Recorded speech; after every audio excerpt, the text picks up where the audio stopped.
Hello and welcome to today's presentation, Don't Let Shift Work Break Your Heart. Learn how to protect your heart health now and in the future. Before we begin, I'd like to thank you for coming out today, and I would also like to thank your employer for making this presentation possible. So let me introduce myself. My name is Shara Vickers. I'm a graduate student at the University of New England. I'm studying applied nutrition, and my concentration area is obesity and health promotion. Previously, I attended the Canadian School of Natural Nutrition and obtained a 250 clinical hour diploma. That's a one-year diploma program.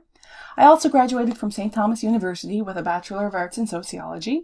I'm certified by the American College of Sports Medicine as a group exercise instructor. I spent 3 years in private practice doing nutrition consulting work, and I was also under corporate contract for quite some time, doing work much like what we're doing here today, going out and meeting people in the workplace and providing educational seminars on nutrition and health topics.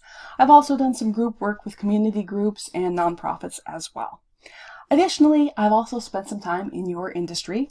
While I was consulting for a while, I was consulting on a 3-day-a-week basis, and I was working 2 to 3 days in a hotel. I worked front desk and night audit, although my time was spent primarily as a night auditor. And more recently, about 3 years ago, I relocated, and before I decided to go back and upgrade my education, I spent 2 years working exclusively in the hospitality industry. Again, focused around the front desk area. I did a full year, I think, of rotating shifts right around the clock, and then I also did a year of dedicated night audits, so of course just the overnight shift. So I can relate to your experience, your job, your lifestyle a little bit, and I can also relate to the wear and tear that shift work can play on your body, and that's why I wanted to come out here today and do this presentation with you. So let's have a look at our plan for today. It looks like there's a lot here on the screen, but we'll move through it quite quickly. Our introduction, which we've pretty much just covered. Next, we're going to look at some learning objectives. We'll discuss what is heart disease. We'll look at heart health statistics. We'll look at risk factors for heart disease. We'll look at what you can do to prevent heart disease. We'll look at the role the Mediterranean diet can play in preventing heart disease. We'll look at a sample meal plan, and we'll discuss how the diet works. We'll discuss making good food choices. We'll look at the costs associated with the diet. We'll look at a section called Working It, and that's just applying it to your life, and why it matters. Finally, we'll conclude with a Q&A session before we take a quick break and move into some activities for the remainder of the day. I would like to point out that even though there's a dedicated Q&A section at the end, if there's anything at all that's unclear as we move through this material, you can feel free to stop me and ask any questions if there's anything you want to know more about, or if there's anything I'm saying that's not quite clear to you. Feel free to just stop me and ask for a clarification or ask your question. You don't have to hold your questions until the end. So our learning objectives for today. After today's seminar, you will be able to list risk factors for heart disease, describe food patterns to prevent heart disease, and identify personal areas to improve to prevent heart disease. This is one of the key things I want you to think about for today. Hopefully, you're going to do more than just learn about heart disease as a result of today's seminar. Hopefully, you will take some of these ideas home and share them with your friends and family, and also think about how they can apply to your life, and think about things you can do to make changes in your life to help lessen your risk of cardiovascular disease. So what is cardiovascular disease? I use the terms cardiovascular disease and heart disease quite interchangeably here. Any illnesses related to the heart and blood vessels fall under the category of cardiovascular disease. Problems are usually related to atherosclerosis. This is when plaque builds up in the arteries and restricts the blood flow, and this can lead to heart attack and stroke. On the diagram here, you see at the top a normal coronary artery that's completely unobstructed. You see in the second one, atherosclerosis is developing, and you can see that the artery is becoming restricted. And at the bottom, you can see atherosclerosis with a blood clot that would completely cut off blood supply. Again, this can lead to heart attack or stroke depending on where the blockage occurs. A stroke is a blockage to the brain, whereas a heart attack is a blockage leading into the heart. Other types of heart disease include valve problems, heart failure, and irregular heartbeat. So this is quite an encompassing term. However, the majority of the problems people encounter are related to atherosclerosis and these blockages and plaque buildups. So how common is it? Nearly 30% of all deaths in Canada are related to heart disease, and these statistics come from the Public Health Agency of Canada. About 1 in 12 Canadians over the age of 20 have heart disease. That's pretty significant if you really think about it. Age 20 is quite young, so 1 in 20 Canadians over 20 have heart disease. Every hour, about 12 people in Canada die from a heart problem. Again, that's quite significant. And prevention and early detection matter most. Unfortunately, in Canada, most people don't know that they have cardiovascular disease until they've had their first major event. Very often that's a heart attack or stroke. So we want to educate people, and we want to prevent heart disease as much as possible, and also work to detect it early so that we can balance things out and prevent problems from becoming worse, either through dietary change, lifestyle change, or medication. You can do a lot, even if you've been diagnosed with a heart problem, to help prevent the condition from worsening. We want people finding out early rather than after they've had their first major event. So what are some risk factors? Blood cholesterol and triglycerides are a very significant risk factor for cardiovascular disease. In fact, all of these risk factors are significant. Blood cholesterol, I'm sure you've heard of your good cholesterol and your bad cholesterol. It's normal to have some cholesterol in your blood. It's when we get a imbalance in the profile that it becomes a risk factor. So you get too much bad cholesterol or too much overall cholesterol, or the triglycerides become high. Very often it's cholesterol that leads to the atherosclerosis, or is a component of the buildup in atherosclerosis, the plaque buildup there. Very often cholesterol is a component. So we want to keep our bad cholesterol low and our good cholesterol high and keep everything in balance. High blood pressure is another factor. Blood pressure refers to the pressure your blood exerts on your artery walls. The systolic number is when your heart is beating, and the diastolic number is when the artery walls, or when the pressure on the artery walls between beats, so when your heart is relaxed. High blood pressure is a risk factor in and of itself. High blood pressure can be caused through diet. It can also be caused through other health problems or medication, but very often high blood pressure is also a sign that there's something else wrong in the arteries, and very often it's a sign that atherosclerosis is already developing. Overweight and obesity are other risk factors. Smoking, of course, I'm sure you're familiar and have heard that that's a risk factor for heart disease. A lack of physical activity is another risk factor. What's interesting here is that even if you're of a normal weight, you still need to be physically active. Very often in North American culture, we assume working out or exercising with weight loss, but you need to be physically active even if you're of a normal weight. It's important to get your heart pumping and get oxygen flowing through your body, and to give your body a regular workout. An unhealthy diet is another key component, and you can see here that there's some interplay with an unhealthy diet on these other risk factors. An unhealthy diet is related to overweight and obesity. It can be related to high blood pressure, and it can relate to blood cholesterol and triglycerides. So healthy diet is a key component. Stress is another factor. We all experience stress, but we do want to try and manage our stress as best we can. Age, gender, and family history are the 3 risk factors we can't control. Unfortunately, as we sit here in this room, we are all getting older, and we are all at more risk for cardiovascular disease. Family history is another thing we can't control. Unfortunately, we can't go back in time and change what our parents and grandparents are passing down onto us genetically. And we can't control our gender. Earlier in life, men are more likely to take a heart attack or have cardiovascular problems than women. However, after a certain age, that levels off and the risk is about equal. People often assume cardiovascular disease is a man's disease, but we do want women to be aware that they too are at risk. So these 3 are things that you can't control, unfortunately, but all parts of the top of the list, in conjunction with your doctor perhaps, you can control some of these risk factors. And that's something to be aware of. Does your job increase your risk? Yes, major research shows that shift work increases your risk by up to 24%. So that is quite significant, and that is a topic that is well researched. In Canada, about 7% of heart attacks are related to shift work. That's not to say the shift work caused the heart attack, but it is to say that shift work may have had some interplay there, that there is a relationship. So let's talk about some possible reasons why. Does anyone have any ideas or thoughts on this?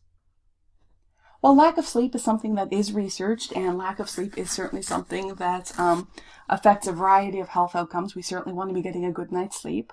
It's also been researched in shift workers tend to have poor dietary patterns or irregular eating patterns, so that is another factor. Shift workers also very likely are more likely than their day working counterparts to engage in other risk factors like smoking.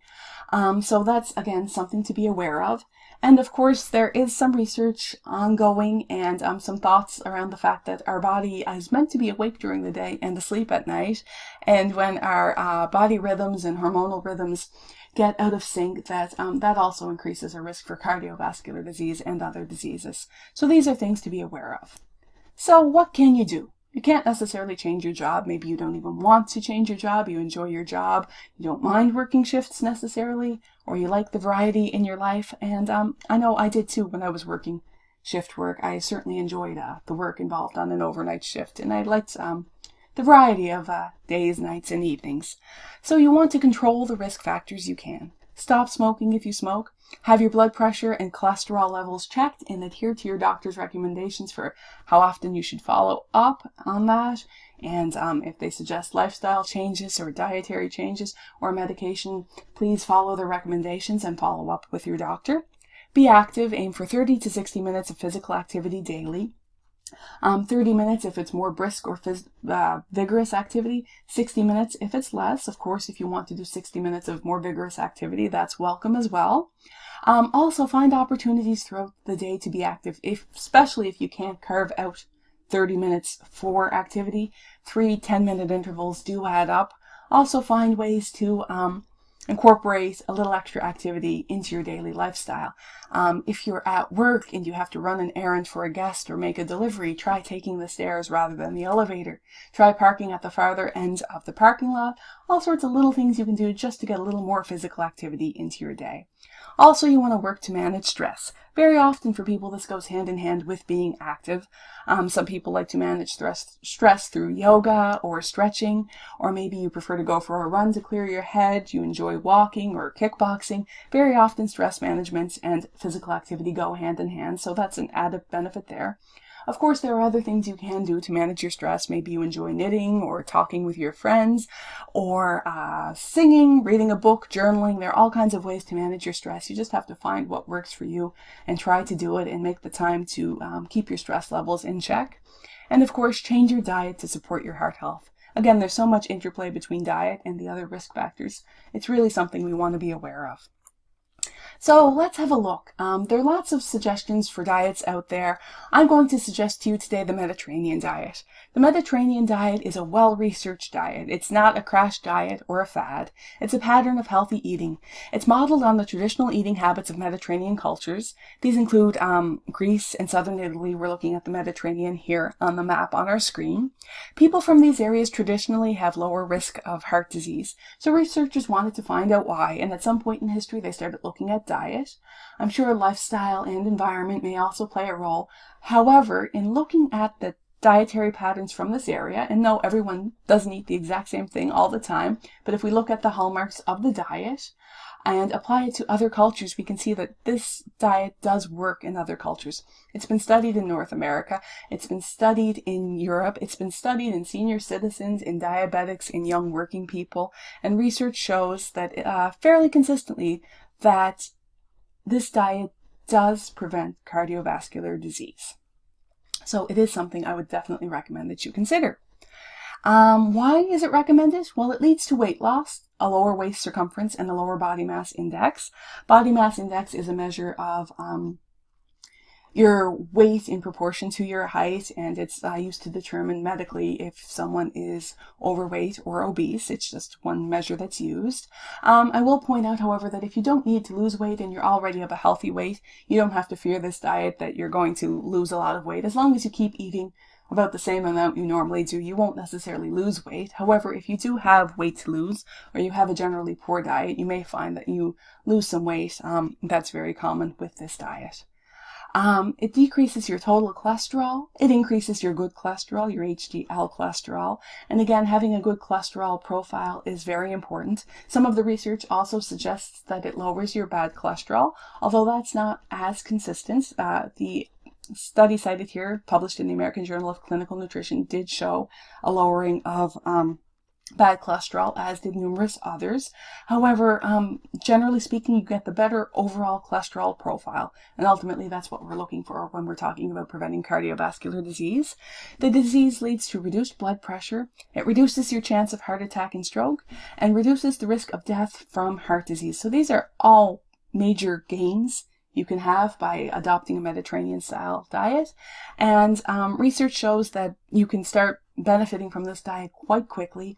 A lot of the research studies show beneficial results in as little as 12 weeks. So we're looking at just 3 months to improvements, and the improvements are sustained. The longer you adhere to the diet and the more closely you adhere to the diet, the better your results will be. And we have seen research over 4 and 5 years where people have maintained the diet and have also maintained the health benefits. So it's not just a quick fix or a quick correction in your cholesterol and then things level off. This is something that actually can be maintained to prevent cardiovascular disease. So let's have a look at the diet. This diet pyramid here gives you a quick overview. If it's a little hard to see from where you are, don't worry. We are going to discuss the components in more details on the next couple of slides. This pyramid, however, was developed by the Old Ways Preservation and Exchange, and they make this available for the public. This group is a think tank or advocacy group who does a lot of research on traditional diets and the health benefits associated with them, and they are key advocates of this diet. And some of the research that has occurred is based on this diet, or based on the diet as they present it here. This pyramid is consistent with what we see in the literature. That's what I'm trying to say here. The things I'd like to point out every day: again, be physically active and enjoy meals with others. Sometimes when we think of health, we think of eating exclusively for nourishment, but there is a social component to eating as well, and we want you to be able to enjoy that. Every day, drink water, and in moderation, wine. Wine is something that has been associated in the media very much with the Mediterranean diet. However, it's not a necessary component. If you don't currently drink wine, we're not going to encourage you to start. However, if you do enjoy a glass of wine with your meals from time to time, you can continue to do so on this diet. But each day we want you to eat the following foods. We want plant-based foods to be the focus of your diet. The things you're seeing here on the picture, just as an example. Vegetables, fresh when you can, raw, cooked, that doesn't really matter. I'd like to see you encourage you to have some raw vegetables in your diet daily. Whole grains like oats, wheat, and brown rice. Legumes including chickpeas, beans, and lentils.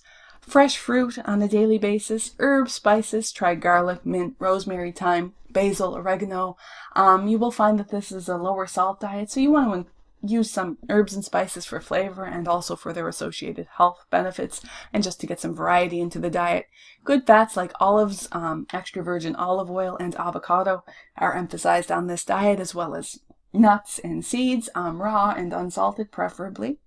And I mentioned earlier that fresh when you can for vegetables. Frozen vegetables are another great option. Things aren't always in season, and you may not always be able to get the fresh vegetables you're looking for. So frozen vegetables are another alternative, but we want to get some fresh vegetables in our diet every day.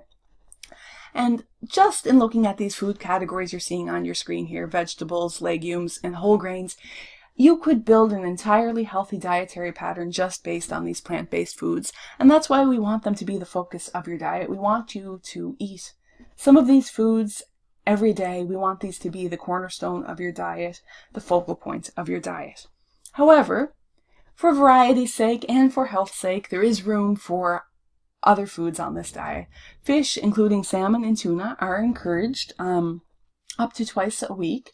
If you're not a fish eater, that's okay. You can do well with more of the plant-based diets, particularly if you enjoy some olive oil and some raw nuts and seeds and perhaps some flax to get the healthy fats in your diet. There's room to have eggs a few times a week. There's also room for lean poultry like chicken and turkey in moderate portions, and a moderate portion is about the size of a deck of cards.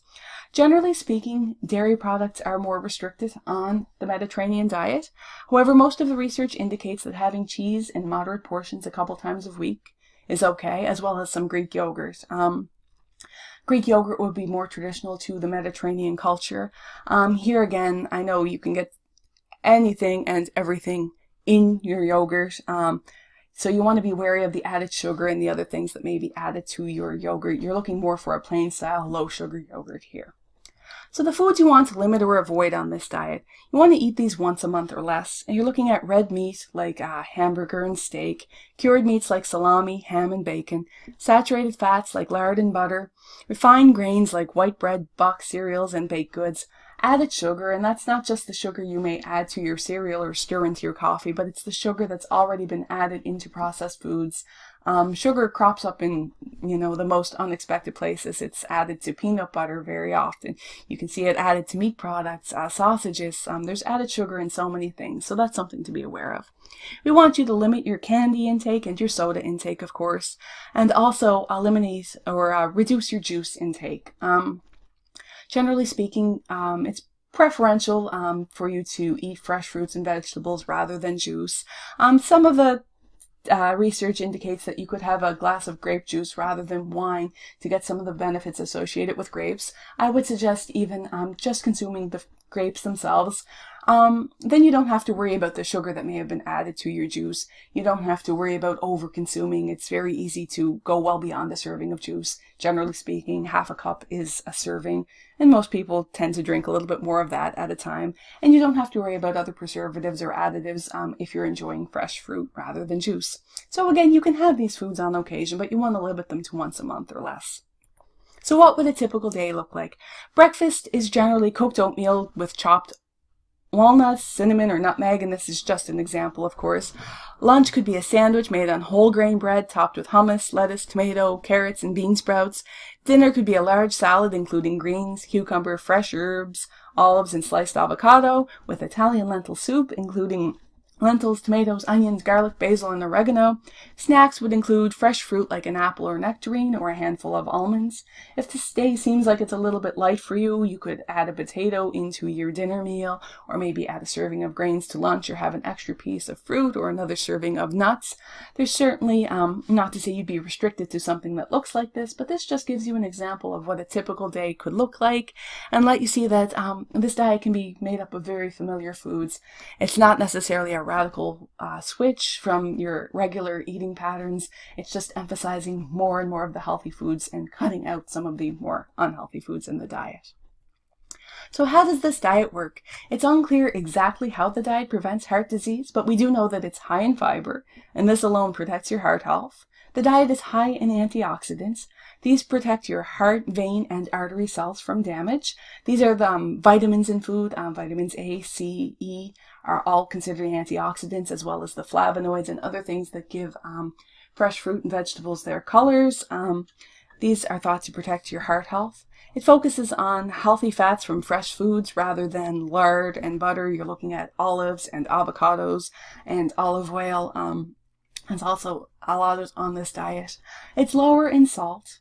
It also limits foods that aren't nutritious, like sugar, refined grains, and saturated fats. I know a lot of refined grain products are advertised as nutritious because they've been fortified or enriched with vitamins and minerals. However, that's usually at the cost of added sugar or salt. So ultimately, we want to choose more whole grains when we can, and these are generally more nutritious and natural foods that are found on the Mediterranean diet and are supportive of our health. So how to choose the right foods? Focus on plant-based foods. This diet is largely plant-based and unprocessed foods. Again, choose unprocessed meats and fish in particular. You don't want to eat chicken nuggets. You want to be thinking chicken breast. Look for whole grain on the label for breads and pastas. Again, ultimately, we want you eating the whole grains in their pure form, so whole oats and wheat berries and perhaps whole grain or brown rice. But there is some room for some minimally processed foods as well. Sandwiches certainly make life convenient, so whole grain bread or a bit of whole grain pasta is certainly allowed on this diet. Always think fresh. You want to eliminate most boxed foods, TV dinners, and so on. You want to watch out for added salt, fat, and sugar, and eat a variety of foods every day. You don't want to get stuck in a rut flavor-wise, but also eating a variety of foods helps to ensure that your diet is more balanced and you're getting a good mix of vitamins and minerals. So easy substitutions. Try avocado on your toast or in a sandwich instead of mayonnaise. Try a healthy trail mix instead of chips. Healthy trail mix, I'm saying, because a lot of trail mix today comes with all sorts of things in it, including candy and who knows what else, as well as a lot of added salt and fat. You can certainly throw together your own trail mix with some raw nuts and seeds and maybe some toasted coconut and raisins, or you can buy a prepared low salt, low sugar option as well. Those are available. Try hummus instead of dips, try olive oil instead of butter, and try fresh fruit instead of jam or jelly. Some other snack ideas we have here. Raw vegetables are always popular. Celery sticks, carrots, broccoli. Again, rather than using dip, try them with hummus. Try whole grain crackers with cheese as a snack, or whole grain baked rice crackers instead of potato chips. Again, these are processed, so you don't want to be eating them every day or on an ongoing basis. But if you are having a little bit of a craving for potato chips, you might try these as a substitute. Date and chocolate nut treats. These are not my own recipe here in the picture. These are someone else's. Mine never look quite that perfect, and they never last long enough to take a picture. However, they're an option, and I will give you a recipe for those as we get further into the workshop, as something for the chocolate lovers with us here today. Dehydrated fruit and vegetables with no added sugar are also a great alternative. If you don't have your own dehydrator, you can often find these things in bulk food stores or even the grocery store, and they can be quite affordable. And again, these are just some snack ideas to make adhering to the diet a little bit easier, some things that you can change maybe right off the bat, even here and there.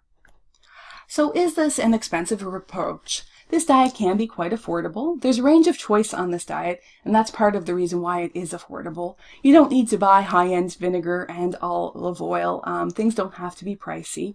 Generally speaking, grains and legumes tend to be cheaper than meats, and you can buy these products in bulk, which generally adds up to savings.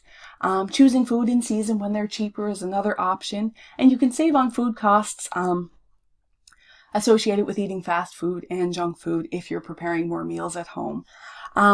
Taking this diet out of the Mediterranean into a North American culture, again, has been researched, and the cost associated with that has been researched, and this diet can be quite affordable. Of course, our common sense will also tell us that, I think.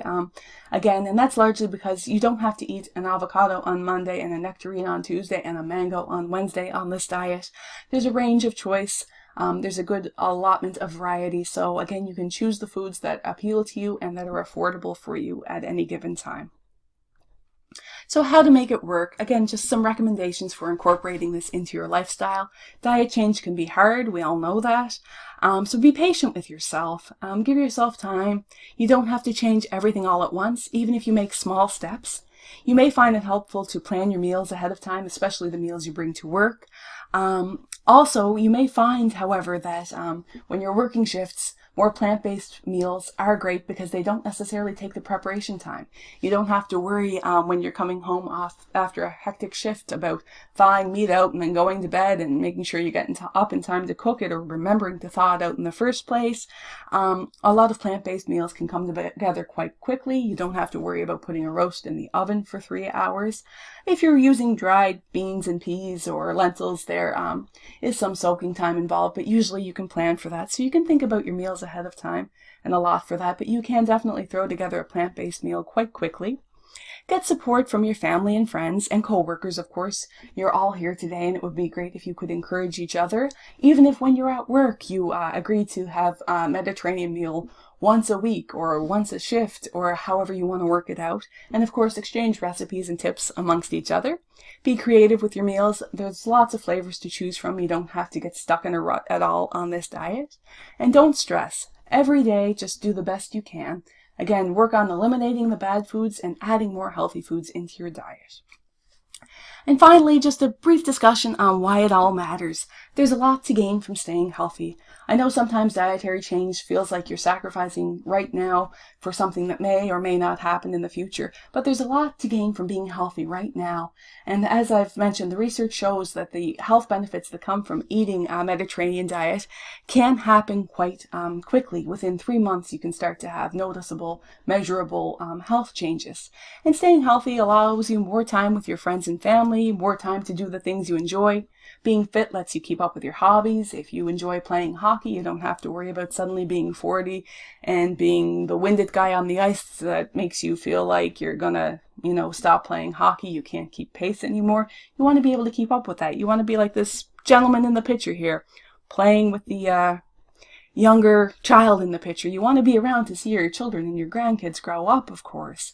You want to have an improved quality of life now and in the future. Being sick costs a lot. You lose time, you lose work, you lose money. So think of this as an investment in yourself. It doesn't have to be a major investment.